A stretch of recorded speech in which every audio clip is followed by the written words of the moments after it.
الحمد لله والصلاة والسلام على رسول الله أما بعد. قال النبي صلى الله عليه وسلم: من رأى منكم منكرا فليغيره بيده فإن لم يستطع فبلسانه فإن لم يستطع فبقلبه. رواه مسلم.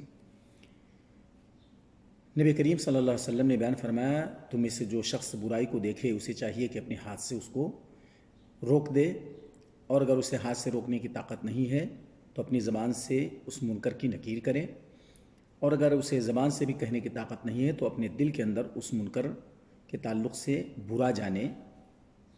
اسے امام مسلم رحمۃ اللہ علیہ نے روایت کیا ہے.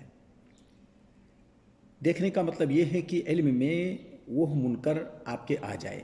ایسا نہیں کہ دیکھنا ضروری ہی ہے، بلکہ باوثوق ذرائع سے آپ تک اس منکر کی خبر ہو جائے تو اس تعلق سے آپ کا جو ایمانی تقاضا ہے وہ یہ ہے کہ اس انداز میں آپ منکر کی نکیر کریں.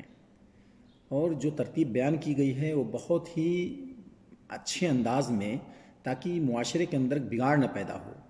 یعنی آپ کو اگر طاقت ہے تو آپ اپنے ہاتھوں سے اس کو روکیے، اگر نہیں ہے تو اپنی زبان سے اچھے انداز میں اس کو بتانے کی کوشش کریں کہ یہ منکر ہے اور اسلامی شریعت کے اندر اس کی گنجائش نہیں ہے. اور اگر یہ بھی نہیں طاقت ہے تو اپنے دل کے اندر اس کو برا سمجھیں.